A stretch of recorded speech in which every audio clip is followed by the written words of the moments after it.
O Mother Nui, stretch high above this valley. Your starry body is our glory. Then see the hawk of yonder Rahur quit, his fiery splendor, oh so mighty. He brings a light for all our weary souls. He makes the broken spirit whole.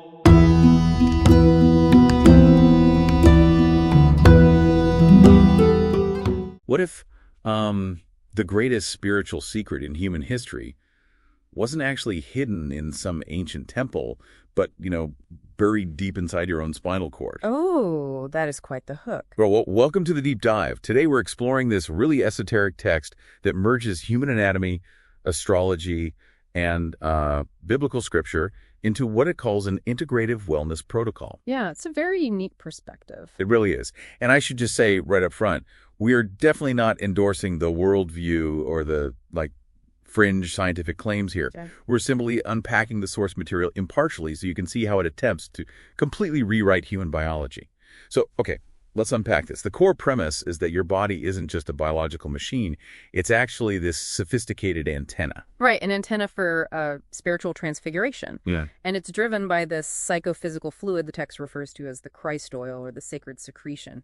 What's fascinating here is the historical claim backing it all up. Yeah, it goes back a bit, right? It does, yeah. It draws on early 20th century figures, George Carey and Eunice Perry. They theorized that the Council of Nicaea back in AD 325 intentionally suppressed this, literal internal physiological science. So they're arguing that ancient religious texts were basically encoded biology textbooks. Exactly. But according to their view, church leaders externalized those internal processes into religious dogma. I mean, essentially disconnecting people from their own internal power. Wow. So if we're looking at religion as this coded biology manual, where does the internal science actually begin in the body? Well, it starts in the brain, or what the text calls the upper room. Inside is this cranial trinity. First, you have the claustrum, which is neutral.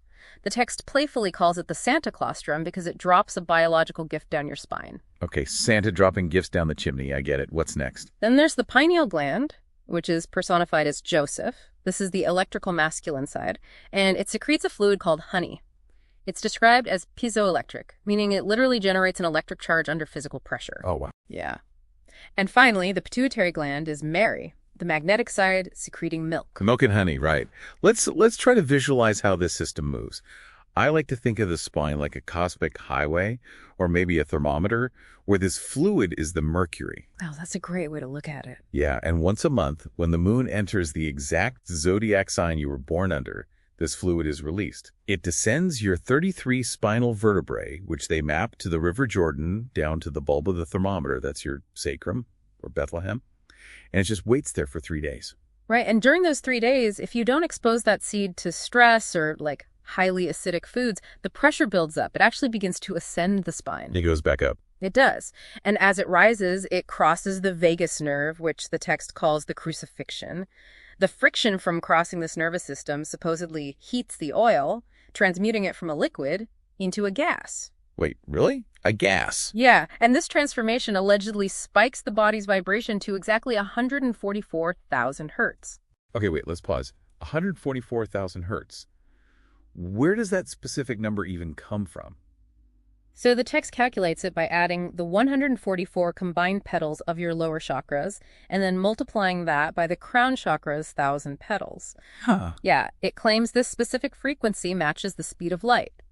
The idea is that reaching this state shifts you from a carbon-based being symbolized by 666, for carbon, 6 protons, neutrons, and electrons, into a pure light-based being. Here's where it gets really interesting, but also, where I have to push back a bit. If our bodies have this built-in mechanism to turn us into glowing light beings, why isn't that happening everywhere? Right, it's a huge claim. It is. How does the text justify a massive cover-up of our own internal biology? Well, it proposes a massive cosmological deception designed specifically to disrupt our frequency. The protocol claims modern society is rigged to keep us out of resonance. For example, it points to the 1950s standardization of music to 440 hertz. I've heard of this. Yeah, they argue it causes cellular dissonance compared to our naturally harmonious 432 hertz frequency. It also talks about Saturnian time traps. Saturnian time traps, what is that? It's basically the idea that our rigid obsession with linear time and clocks keeps our consciousness locked strictly in the material world. It even argues organizations hide the true shape and nature of Earth, claiming the North Pole is actually the womb of creation, like an energetic umbilical cord we've been cut off from. So what does this all mean? How do you actually fight through this supposed matrix and trigger this biological alchemy? According to the text, it basically comes down to strict discipline to preserve that oil.